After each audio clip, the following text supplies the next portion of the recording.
welcome to the Ice Guys. This is the show that takes you into the world of the National Hockey League. Every game, every day, from a betting perspective. With pro sports handicappers, Ian Cameron, Alex B. Smith, and various guests from the world of hockey and sports betting. And now, here's your host, Ian Cameron.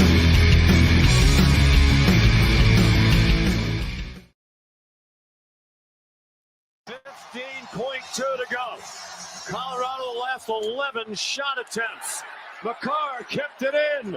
Free puck. Lindell didn't get good one on it, but Sagan got it out. Rantanen again. Unbelievable. A legendary performance by Rantanen against his former team.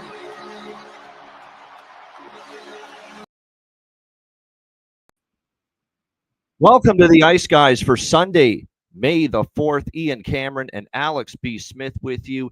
And you heard and saw the highlight right there off the top of the show. What a night in Big D. What a night deep in the heart of Texas in Game 7 between the Avs and the Stars. We'll recap that, and we look forward to another Game 7 tonight between the St. Louis Blues and the Winnipeg Jets. First off, back to last night. What can you say? Just incredible stuff, especially in the third period. It started off as a game that was very, very cagey early on. Both teams playing very conservative. Nobody wanted to make that first mistake. And it was really that kind of game for the first two periods last night between the Avs and the Stars. Not many chances were given. There were a couple of power plays, which both teams failed on in the early going of that game. And then obviously in the second period, Dallas got a power play opportunity after Hintz was tripped and interfered with. And they had a golden opportunity to go up. But the Colorado Avalanche on the penalty kill end up getting a shorthanded goal. It was just poorly played by Dallas. You can see Logan O'Connor, too much time to just, bring it into the zone. And then nobody picking up Josh Manson, the defenseman, who was able to get it past Jake Ottinger. And that took a lot. And that building, by the way, was rocking last night, especially early. But that goal did take the wind out of the sails a little bit with the Avs going up 1-0. And you could tell Dallas actually was playing better than Colorado, in my opinion, up until that shorthanded goal, just as far as offensive zone time and chances. Now, they weren't getting many shots because they were stuck at like 9 shots on goal at that time. So it's kind of weird where, Stars are playing really well, but they're not getting to the net enough. They're not getting the puck to the net enough. They had zone time. They had opportunities. They were moving it around. They were missing the net a little bit. Their shots were getting blocked, but the shots weren't getting through enough. But they were definitely controlling the play more than Colorado. But that shorthanded goal really changed things. Colorado ramped it up 10 times after that shorthanded goal. And I think Dallas kind of fortunate to get out of the second period only down 1-0 there. Third period rolls around, and that's when – and it was kind of like a okay Game 7 up until that point. It was all right. It was dramatic. It certainly was tense, and you want that. You don't want a blowout in Game 7. Hello, NBA, with your nonsense last night with Clippers and Nuggets. That's another story. But at least you had a close, competitive, tense game last night, even though, it was not a lot of goals, not a lot of offensive, highlights in the first two periods. It was still a very tense game, very competitive, very on the edge of your seat. And then the third period, all hell broke loose. And it started in the first minute of the third, where a great move by Nathan MacKinnon, just a wonderful play to keep the puck in, and then a hard, strong dash to the net. And not the greatest goal for Jake to give up, but sometimes when you're a player like that and your shot is that powerful, sometimes it's going to be hard to stop it. And the acute angle of where he shot it from, I think, kind of impacted it as well. And, of course, that was a huge goal at the time, 2-0 Colorado. I'm like, oh, Dallas is in a little bit of trouble now. Now, I was not fully saying it's over at that point in time, because I don't like to act that way especially when you have a bet on a certain team. There's still a whole third period to go. I wanted to see how Dallas responded after the 2-0 goal. And to be honest with you, they did kind of sag initially after the 2-0 goal, and Colorado had a couple more good shifts. I'm like, Dallas got to crank it up here a little bit. Their season's on the line, down 2-0 here. But then started to come after it a little bit, had a couple of chances. Duchesne was stopped by Blackwood on a good chance they had after it got to 2-0. And then, of course, you need something to happen to get you going, especially when you're down 2-0 in a Game 7 at home. And it was just a moment, and this turned out to be one of many moments of brilliance from the one and only Mikko Rantanen in the third period. The first goal was his best goal, believe it or not, because it was just a wonderful move in the zone. It was just, and by the way, Sam Steele, the guy that had the unfortunate blunder in Game 6, shooting the puck off his own teammate, Colin Blackwell, and in for Colorado's game-winning goal to force Game 7. Sam Steele deserves a hell of a lot of credit on the first Mikko goal. He clears the space for Mikko to just walk down Main Street, just inside the blue line, give him all the time and space to pick his spot like an assassin with the rifle in his hand, and just rip it. An absolute perfect shot past Mackenzie Blackwood. Sam Steele took the attention of Lindgren and one of the forwards away from Mikko. But like I said, clearing space with the net drive that Steele had on that first Mikko Rantanen goal. It was great work by him and just a perfect shot by Mikko Rantanen to make it 2-1. And then after that, Alex, I'm sure you noticed it once it got to 2-1. The building just blew the roof off the place. Yep. We're back in it. The team was back in it, and the noise was just, you could see it. It was just ramping through the television set like you couldn't fucking believe how loud it was in there. All it took was that one goal. Can't start a fire without a spark. Bruce Springsteen. And that was the Mikko Rantanen goal that made it 2-1. And then, of course, now the second goal was really good as well. And I know Avs fans are going to be upset about it because it was a bounce off Sam Girard, and it was, to me, a moment of brilliance again by Mikko Rantanen, because I'll say this right now. This is purposely done by him. If you watch the replay multiple times, there's not a chance in hell on the wraparound attempt that Mikko Rantanen thought he was going to be able to wrap it all the way around and in past Blackwood. You can't tell me he would have believed he could do that. He knew that he was going to not quite get all the way around, and he saw Samuel Girard just standing there at the post, and he, I think, intentionally threw it off his skate and in. I think it was intentional. I think he knew exactly what he was doing, and to me, I think it was definitely planned. Maybe try to center it, Nick, but I think too, he went from where he was. He saw him standing there at the post and saw, you know what, I could maybe bank this in, because he knew Blackwood was not going to get over. He knew Blackwood was not going to get over to that near post. And it was just, brutal break for Colorado. But, Dallas got a brutal break in Game 6, when Sam Steele shot it off Blackwell and in the net. So it's kind of what goes around comes around, tit for tat, if you will. But anyway, then it's tied 2-2. All the momentum's with Colorado. Now, I didn't love the Jack Drury call. Got to be honest. Kind of not a call I'd love to see made in a Game 7. Little weak on the Jack Drury call that gave Dallas the power play, which gave them the lead. But get a kill. I don't want to hear about, complaining about refs, handed it to Dallas. Get a fucking penalty kill, will you please? You had multiple chances to do it. Get a kill. Kill a penalty. Win a game. They couldn't do it. And it was a brilliant feed by Matt Duchesne. Matt Duchesne didn't have a great game last night until that great pass he made cross crease to Wyatt Johnston for the 3-2 goal. It was a brilliant pass. Wyatt puts it away because he's not really going to miss those kind of opportunities very often. 3-2 Dallas. The building's going nuts.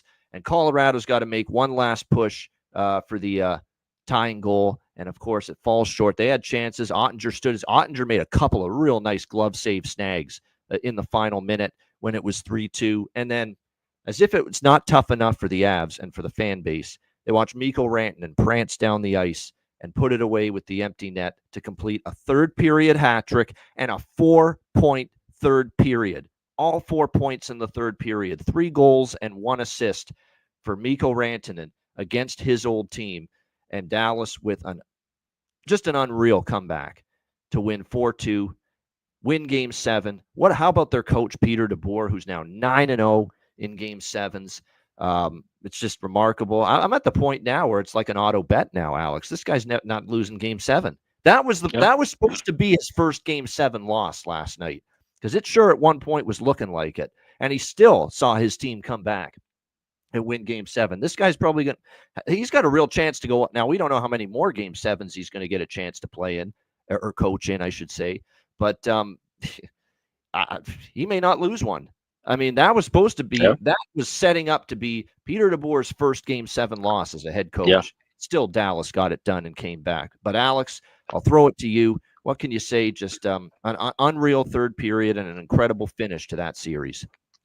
Yeah, we were talking about it before we got on the air about, whether this is a classic game or not. And that gets thrown around so often. And I wouldn't say as far as the grand scheme of Game 7s in NHL history would this be a classic. There's been so many fantastic, final games to a series throughout history. But as far as what for the Dallas Stars and Mikko Rantanen, it is most definitely an instant classic. And this is what Mikko Rantanen is worth. Obviously for Colorado, they got to be kicking themselves. I think Carolina is probably kicking themselves more and watching that game last night than even Colorado. But this is what he brings you to the table. It's not always he's going to do this consistently. He's not going to be a 2-goal, 2-assist, a 3-goal, 1-assist guy every single night during the regular season. But when your team needs it the absolute most, that's when he steps up, and that's when you see his name on the score sheet. And to see it 4 times over in the span of a period with 3 goals and an assist to put away his old team in a spot where it would have been just completely natural for Dallas to kind of fold and fade away after that second goal to make it 2-0 early in that period. And I even said in the chat, I said, well, if Avs scored a goal quickly in the third, this one should be over. But they didn't quit. They kept pressing. And then to Colorado's kind of miscredit, if you will, they didn't really put that game away when they had chances even after that 2-0 lead. We saw them kind of sit back a bit. Like I said, kind of get a little sloppy, end up taking some penalties. And then in the time when you needed your penalty kill to step up, when your special teams need to step up at its biggest point, they simply could not. 2 power play goals and the game's tied, and then you have another goal where the game is led for Dallas. And like I said, that building woke up, and when the AAC is loud and at its peak capacity and its peak noise level, that's one of the most dangerous arenas in the NHL. So you gave all that building life, you gave this team life, and Dallas was able to shut it down. Like I said, we talk about killer instinct often during the playoffs. It's clear that Pete DeBoer, as a head coach, has killer instinct. And you look now on the other side of the aisle at Bednar, Jared Bednar, now 0-4 in Game 7. He's kind of trending in the way of old Bruce Boudreau and some of those guys who don't have killer instinct, couldn't spell killer instinct. And so that makes a difference. And so it's a big win for Dallas. And now they get to sit around and wait and watch the Game 7 like all of us and see who they're going to take on in the second round. You have to play the Stanley Cup playoffs with no regrets, win or lose. Clearly, there's going to be some for Colorado. The way it ended, that we had a 2-0 lead on the road in Game 7 and we couldn't win it. And obviously, the window is, I don't want to say it's closed on Colorado. It's not. But boy, oh boy, there's no prospects and picks. There's not a boatload of those in the cupboard right now with Colorado at all. They have big-time cap concerns. They are not going to be able to keep everybody on this year's roster. And people said on paper this was Colorado's, even after trading Rantanen, saying this was one of Colorado's better rosters. Look, they added a Brock Nelson. They added a Charlie Coyle. They made some nice additions up front and on the blue line. And yes, but at the end of the day, it's all hollow because none of those guys you added, even though the roster looked great on paper, could do what Mikko just did in his absolute tour de force in games 5 through 7. And people will look at games 5 through 7, the double-digit points in the last 3 games of the series for Mikko Rantanen. I'm going to go back further to Game 3, because Game 3, when Dallas won in overtime to take a 2-1 series lead, Mikko Rantanen's puck battle and just winning a one-on-one battle in the neutral zone or at the opposing blue line in overtime set up that goal. He won a battle. He got the puck. He did a wonderful bank pass geometrically, as the great Doc Emmerich would say, off the boards, in stride to Marchment, and then, of course, Seguin on the rebound with the overtime winner.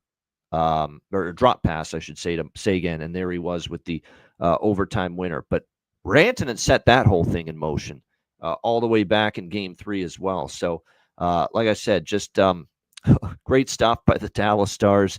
So there's no doubt Colorado's got regrets, and all you have to do is listen to McKinnon in the postgame.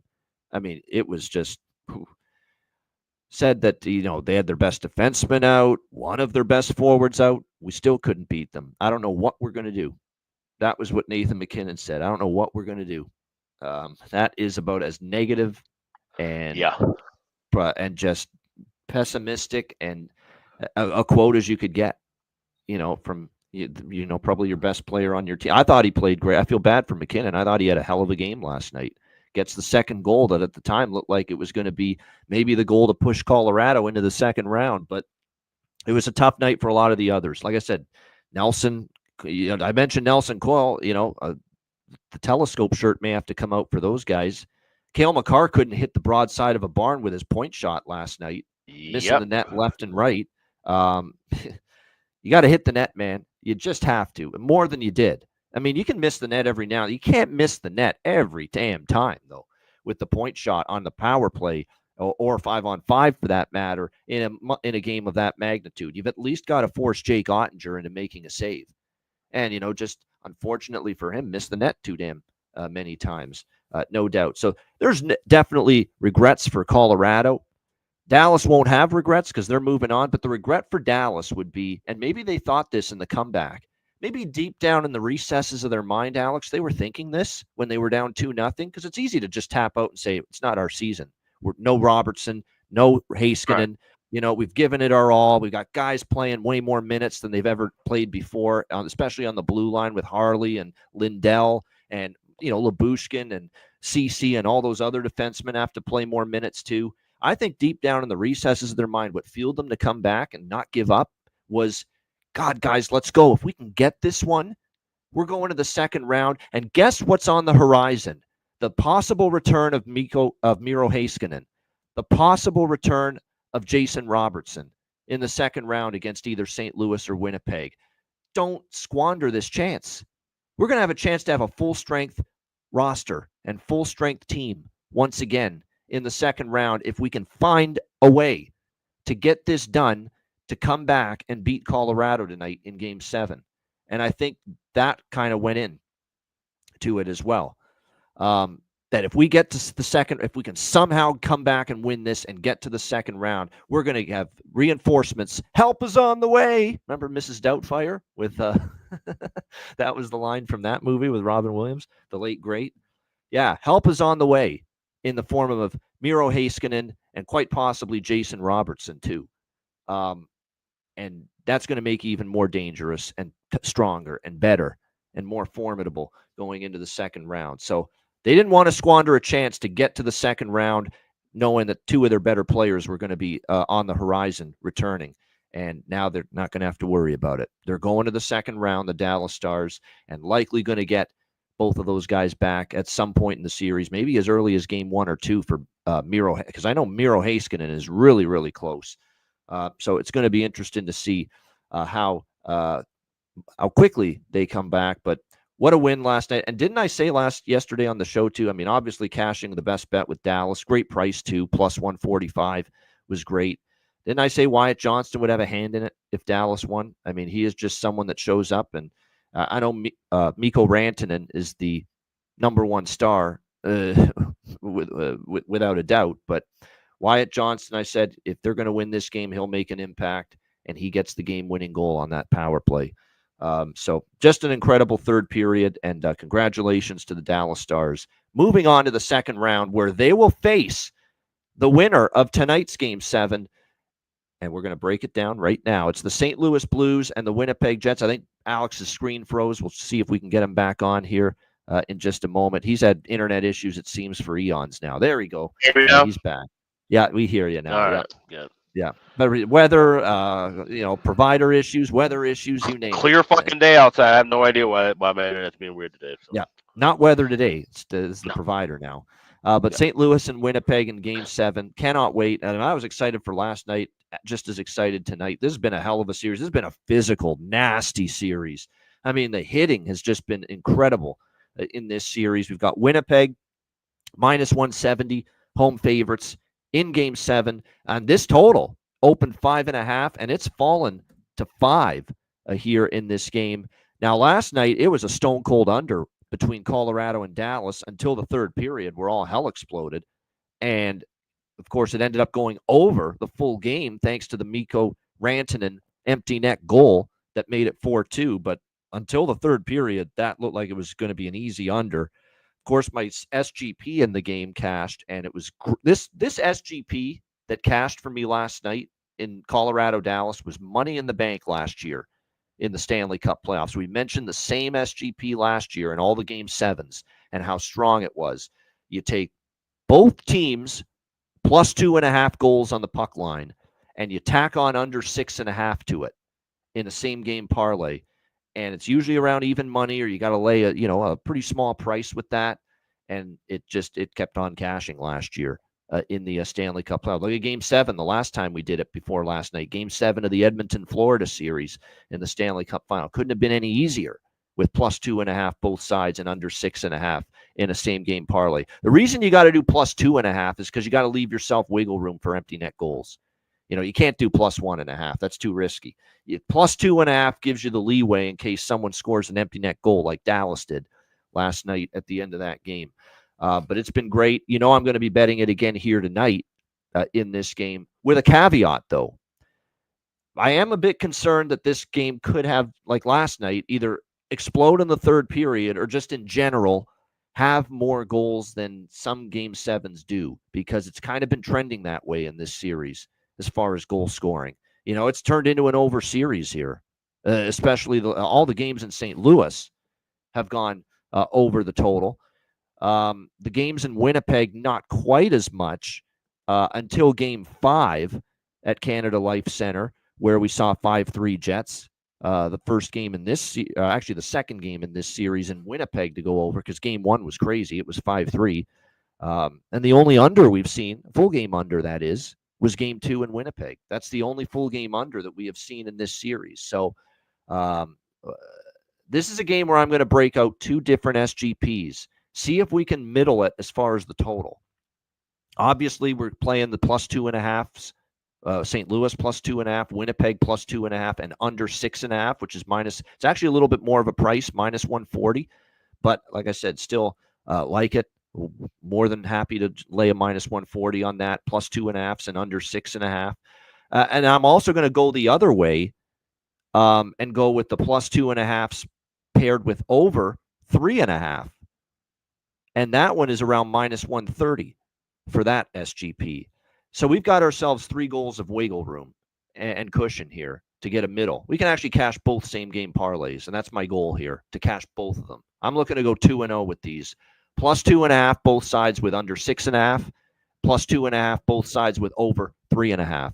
And if this game lands with 4, 5, or 6 goals scored in the game, and as long as one team doesn't win by more than 2 goals, we're beautiful. We're gold. And that's definitely what I'm going to be aiming for here in this game. I think it's a great approach. Other than that, I'm going to sprinkle on Winnipeg first goal. Winnipeg goal first period. But again, it didn't hit last night, so I'm keeping that a little bit smaller. And third period over empty net goal pregame, which obviously over 2, third period over. And also, of course, the empty actually, you know what? You can get actually third period over 1.5 now because this total's so low.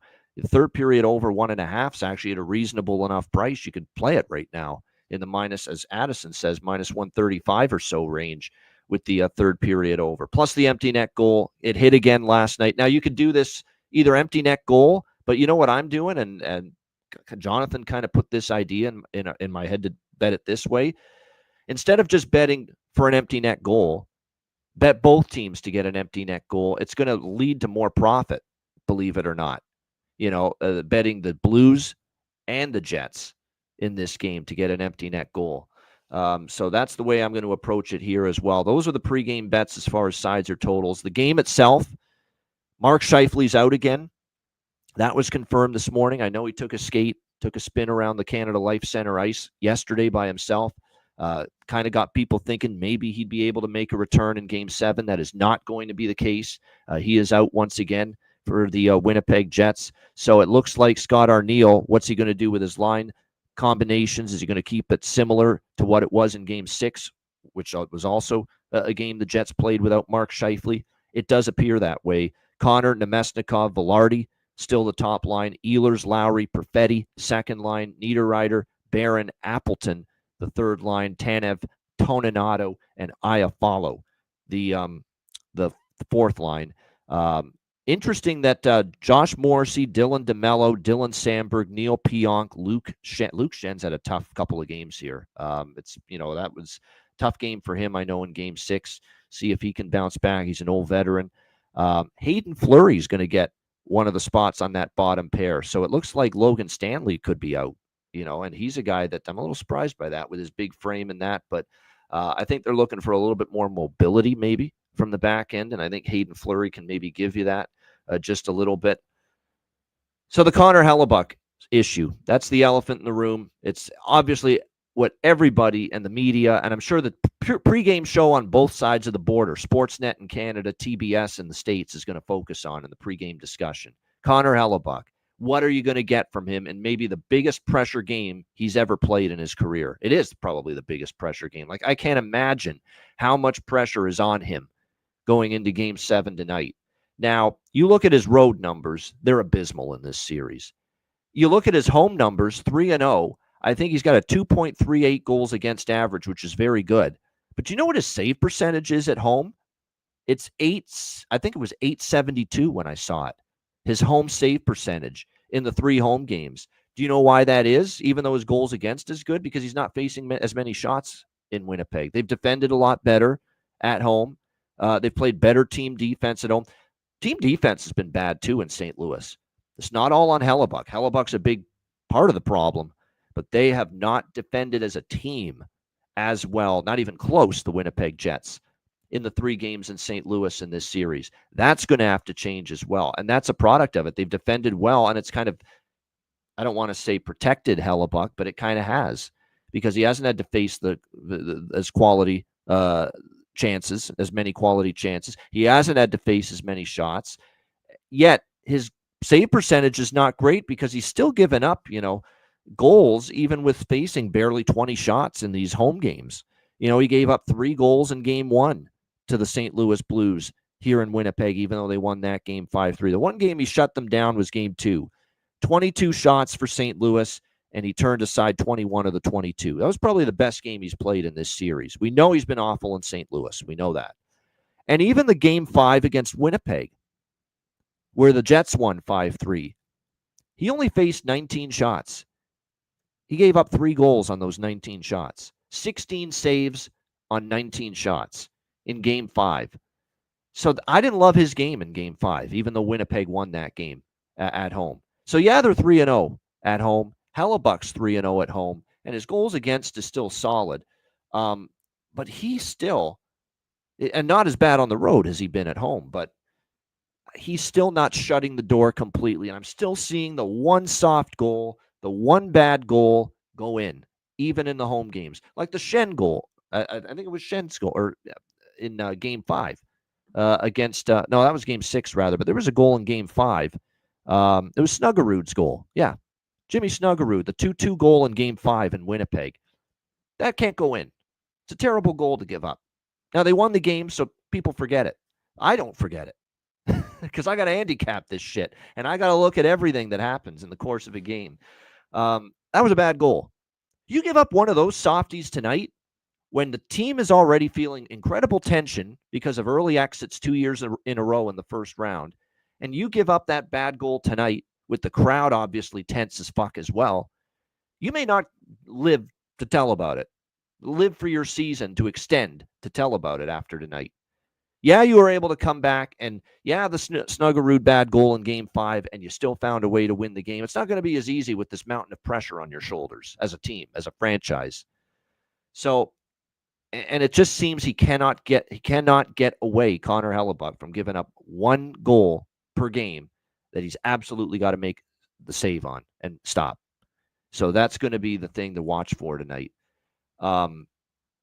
This is a tough one because Winnipeg's had a great season. I fully believe this is a roster and a goalie that when he's right, and that's the key element, when he's right, Connor Hellebuck. This is a team that can win the West. It's a team that could be in the Stanley Cup final.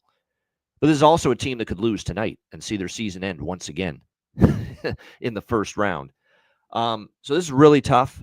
I'm going to take, obviously, I've got a small bet on Winnipeg to score in the first. I've got the SGPs. I've got the third period over and both teams to get an empty net goal in the third period as well. I'm going to dabble pregame on St. Louis at this price, though. Plus 150. I went back and looked. I've seen multiple examples of Stanley Cup playoff series past where the home team has held serve in Game 1, Game 2, Game 3, Game 4, Game 5, and Game 6. And I have seen multiple instances in those series where Game 7 has been won by the road team, where it did not follow suit in Game 7, the home team winning again. There's just too many question marks on the team and the goaltender right now. And let's be honest, this 3-0 at home, they've survived a bad Hellebuck moment in all three games pretty much, except maybe Game 2. Because I don't think Game 2 there was a bad stinker let in by Hellebuck. But he gave up multiple soft goals in Game 1, which was that 5-3 game. The Snuggerud goal had no business going in Game 5. That was a softie from Helly. And if he's got another one of those lined up, one of those soft Dairy Queen goals lined up for us here in Game 7 tonight, soft serve, I don't know if Winnipeg's going to be able to fight through it tonight like they have previously in this series. And then I'll throw one thing, too, before we get to Alex here about, and I threw it out. I don't remember what Sportsnet's, what the record was specifically that on the Sportsnet broadcast they said in regards to Mark Scheifele being out for Winnipeg. But I know it was not good. I heard it, and I'm like, holy shit, that's really not good. That record for the Winnipeg Jets without Mark Scheifele. It was below, and it was not just a little bit below 500. It was way below 500 for the Winnipeg Jets without Mark Scheifele. Well, sure enough, Jonathan Davis did the digging for us like he often does, and he came up with 1-6, and there it is in the chat right now. 1-6 for the Winnipeg Jets, their last 7 games, last 7 playoff games. By the way, that's specifically playoff games. 1-6. Their last 7 playoff games, the Winnipeg Jets without Mark Scheifele. And obviously we saw what happened without him in Game 6. Without him, they lost. So I think at this price, I'm win or lose. It's like last night with Dallas, and it worked out. I said this price is just too rich to be giving Dallas last night. I think all circumstances heading into Game 7 here tonight, the Hellebuck concerns, the team concerns, the absence of Scheifele and the horrific playoff record without Scheifele, I think there's enough reason for me at this price to take the Blues, and I'm going to. St. Louis plus 150. Alex, Game 7. Let's hope it's everything that last night, specifically last night's third period, was Blues Jet. Yeah, I think it's going to be an interesting contest, and I'm kind of staying away from picking a side here. Everything that I have is just kind of game prop related. I do like Winnipeg to score early in this game. They have to. They have to get that crowd, that whiteout crowd. They have to keep them amped up at all times. If they're going to win this game, it's got to be taking care of their home ice, getting that advantage, and getting that momentum behind them early in the contest. So I like them to score first goal the first period. That's now plus 120 at BetMGM. It was plus 115 earlier at a couple other shops, so do shop around for that. I also like the empty net looks. Empty net goal by anybody, plus 115. Also, each team to get an empty net goal, you can get 4-1 at BetMGM with the Blues to get the empty net goal, plus 275 for Winnipeg to grab that. So I definitely do see an empty net goal here. Don't think this is going to be an overtime game. I think this one stays within regulation. And there's a player prop that I like to get that first goal of the game. I'll talk about a little bit later on. Good stuff indeed. Shot now. I'll be honest. I'm going very light on the props tonight. Other than goal props, there's a couple goal props I like, but shots on goal kind of didn't go great. All those block shots, guys, I was talking about yesterday, none of them hit. None of them, pretty much. Even Lindell, didn't go over his block shots last night. In that, it was pretty weird because you'd expect Game 7, you want block shots prop. That being said, if you want to bet some tonight, Colton Parayko has gone over 2.5 block shots in 3 straight games for St. Louis. Josh Morrissey has gone over 1.5 blocked shots in 2 straight games for Winnipeg entering tonight. We've got goal streaks from Niederreiter, 2 in a row that he's scored a goal. And believe it or not, Nathan Walker. Yeah, I shit you not. Nathan Walker for the St. Louis Blues has scored in back-to-back games here in this series.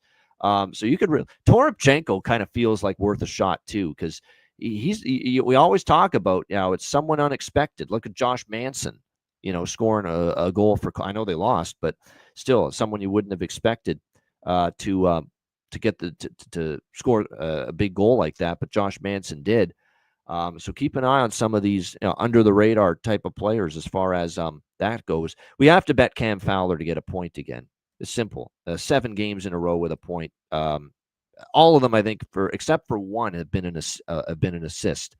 So you could go assist as well, just for a little bit better price. But I'm just going to go with the point prop. It's still in the plus 115 range for Cam Fowler to get a point. 7 straight games for Cam Fowler with a point for the Blues. Robert Thomas and Colton Parayko are on 4-game point streaks. I think Parayko's probably a great, because I could see him just shooting the puck, which he does from the point, and trying to get it through, and then he gets an assist on it, or a point, whether he maybe scores on it or gets an assist off it.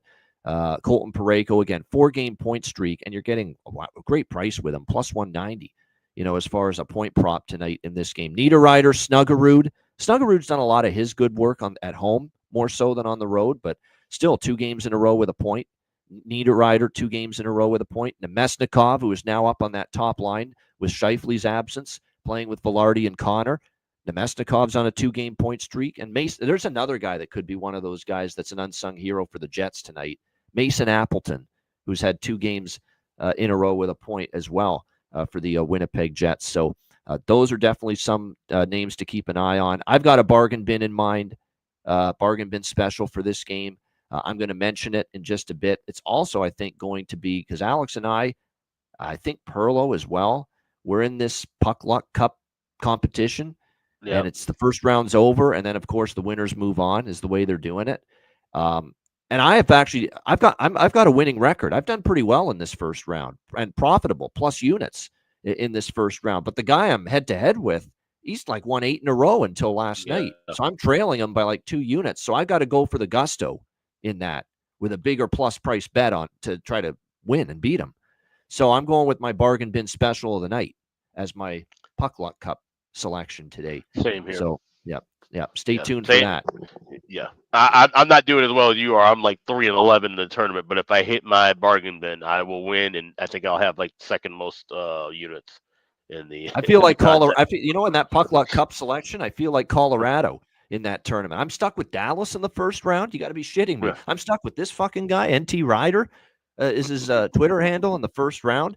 That's my opponent in the first round. This guy's had won 8 in a row, I think, before last night, and I'm doing all right. He's just been on cooking. He's just been smoking, even more. So, that's why I'm probably going out unless I hit this bargain bin special. It's all about. I'm hoping to have a Dallas third period in my bracket matchup with DJ Mitchell. So to get ahead in this one. So. Yeah, no doubt. But that's been fun to be a part of that. But like I said, that's just a perfect moral of the story, that sometimes it's all about who you play and when you play them. No doubt. Can't wait for this game. It's just got all kinds of storylines galore. It's been a hard-hitting series physically. Maybe that slows down a bit just because you don't want to take a penalty. It's Game 7, but I wouldn't think it's going to completely go away, the physicality. But it's been a rough and tumble series between the Blues and the Jets. It's been a great series. Excited to see how it concludes here tonight. Shout out to everyone in the chat. Hit the like button. We appreciate it very much. A reminder, patreon.com/Ice Guys. Just $10 per month. Goalie charts, totals charts, our daily betting card, sides, totals, player props posted each and every day on the Patreon page. We're going to confirm it tomorrow for sure once we've got the full schedule in the second round, but 98% likely that the Patreon exclusive Ice Guys live betcast is Thursday once again this week. So just be aware of that. It's likely going to be Thursday again this week. So we'll make it official tomorrow. But plan on it being Thursday. It's most likely going to be Thursday once again. But make sure you subscribe and sign up before that betcast so that you're part of this one. It'll be our first second-round betcast coming up this week. Patreon.com/IceGuys. And again, your subscription goes a long way to supporting the show. Patreon.com/IceGuys. Also, check out the Ice Guys store, iceguys.myspreadshop.com. Today starts 4 days. 25% off at the store. It's the best deal we've had in a while. We got everything in stock. Most sizes are in stock too. So caps, hoodies, t-shirts, whatever you want, get it right now. 25% off for the next 4 days. That's over at iceguys.myspreadshop.com. Good stuff indeed. All right, we got bargain bin special of the night and best bets for Blues Jets Game 7 coming up in just a moment, right after we hear from our great Ice Guys sponsors.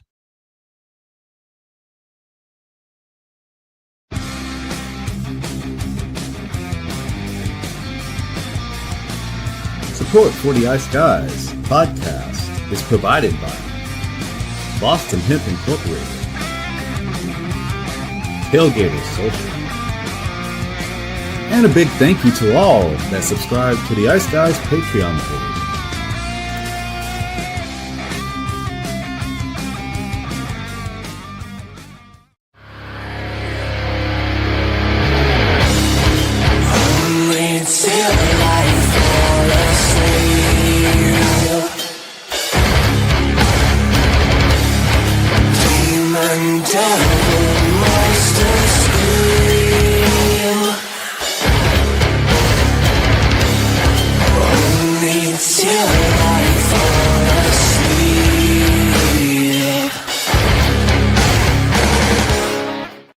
Everyone loves a perfect pair. Bacon and eggs. Thunder and lightning. Mario and Luigi. A hot dog with fries. Ian and Alex B. That's right. Everyone loves a perfect pair. So why not pair up your game nights with Boston Hemp? From exotic flower to concentrates and edible products. You'd be hard-pressed to find a better pairing than Boston Hemp and hockey.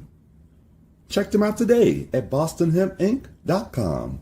That's bostonhempinc.com.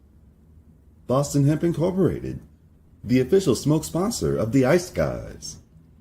Void where prohibited by law. Not available outside of the United States. Must be 21 or over to obtain products. Check your local regulations to see if Boston Hemp is available in your area. Hey, Alex, have you checked out the latest with the great trading platform Kalshi? Yes, I have. It's been fantastic. This is one of the first and only federally regulated prediction markets in the U.S. And if you're looking for odds for all kinds of different things, not just what we're talking about, the markets in the Stanley Cup, the NBA Finals, you can trade with crypto. You can look for trades within the markets involving entertainment, politics. There's all kinds of different markets you can look for. I mean, you can use the odds over at Kalshi. Time of year to get involved with Kalshi. Certainly if you're a sports fan. Stanley Cup playoffs, NBA playoffs, baseball now underway, with all the different markets to create winning trades. Make sure you're checking out all that Kalshi has to offer. Absolutely. And if you're trading with Kalshi, use the link kalshi.com/iceguys. You trade $100 or more, they will send you $10 back. So it's fantastic to use, like I said, any kind of markets beyond sports. We're talking entertainment, politics, crypto, basically anything you want. So make sure you sign up, kalshi.com/iceguys. Note that it's live on Robinhood and available in all 50 states, making it the first legal place to trade on these kind of events nationwide. Check it out, kalshi.com/iceguys.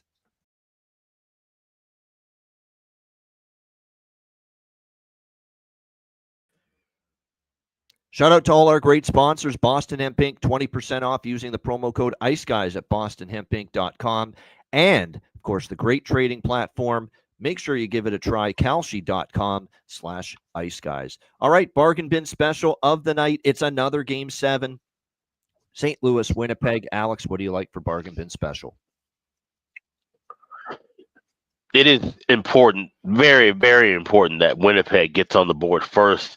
Get that whiteout crowd rolling behind them, not against them, because we know how things can turn in that building sometimes. And I like Cole Perfetti to get that job done. Cole Perfetti, first goal scorer, you can get as high as 18-1 over at DraftKings, 15-1 at MGM and FanDuel, so shop around. But I like Cole Perfetti to get on the board first for the Winnipeg Jets. That's my Game 7 Sunday bargain bin special. There you go. Cole Perfetti, first goal, and you can get that at 15-1. That's quite the price with that. Cole Perfetti for the Winnipeg Jets to score the first goal of the game for Alex B. Smith with his bargain bin special of the night, and my bargain bin special of the night, and also my attempt to come back from the and snatch a victory from the jaws of defeat will be my bargain bin special for Game 7. We're going to El Capitan for the Winnipeg Jets. Adam Lowry, plus 550. And don't forget, if Winnipeg's leading late, this is a very strong candidate to get that empty netter to put it away. He already has an empty net goal in this series for the Winnipeg Jets. So we're going to see if Adam Lowry can deliver the goods here in Game 7. One way or another, win or lose. I know he's showing up. He always does in these type of games. Adam Lowry, plus 550 for my bargain bin special of the night. All right, best bets here for this Game 7. Alex, what do you like for best bet? Well, it'll be interesting to see if he gets that empty net goal, or if anybody can get an empty net goal. That's what I'm hoping for here. You can get plus 110 on an empty net goal being scored here. Obviously, the series ends. I don't see this going to overtime. I do think we have drama back and forth, but it should wrap up within 60, and it should end with somebody getting an empty net goal. So that's it. Plus 110 is my best bet for Sunday. All right, empty net goal for Alex B. Smith with St. Louis, Winnipeg for his best bet. My best bet for this one, I guess it's the best of the best, in a game where I like stuff. I don't love any one bet, but I like this one enough. And, hey, taking the dog paid off last night. See if it does again here. Let's go St. Louis Blues plus 152 is the best price out there right now. I think all the pressure's on Winnipeg. The record without Scheifele is atrocious for this Jets team. The Blues, have got momentum again. Now, it hasn't mattered. Winnipeg has won all the home games, but this is a different type of pressure on Winnipeg. I will take my chance and cash in another underdog winner in Game 7. And let's not forget, in this goalie matchup, let's flash back to the Four Nations Face-Off Championship game. Hellebuck versus Binnington. Who won that game? Oh, yeah.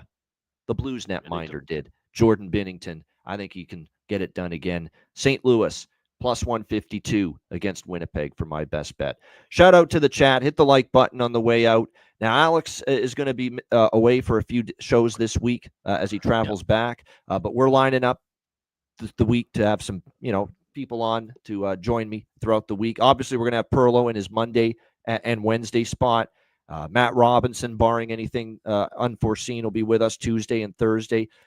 And we've also got former pro hockey player, played just a little bit in the NHL as well. Alex Bolduc is going to be on with us on Wednesday here on the Ice Guys show. I know he played with the Coyotes for a bit, for the Vancouver Canucks for a little bit. And, Alex Bolduc joining us on the Wednesday edition of the Ice Guys. So looking forward to that. Good stuff indeed. And, of course, our betcast likely coming up Thursday. We'll confirm it tomorrow on the show. Good stuff. All right. Shout out to everyone. We appreciate you guys joining us here on a Sunday. Hit the like button if you haven't done so already. A reminder, the Ice Guys is live 7 days a week, Monday to Friday, 2 p.m. Eastern, Saturday and Sunday, noon Eastern. If you can't watch the show live, download the Ice Guys podcast in audio form on all major podcast platforms. Google Podcasts, Apple Podcasts, Spotify, Stitcher, iHeartRadio, Amazon Music, and more. Download the Ice Guys podcast when you can't watch the show live. For Alex B. Smith, I'm Ian Cameron. Have a great Sunday. Enjoy Game 7 tonight with St. Louis and Winnipeg, and we will be back with you tomorrow on Monday, 2 p.m. Eastern, for another edition of the Ice Guys.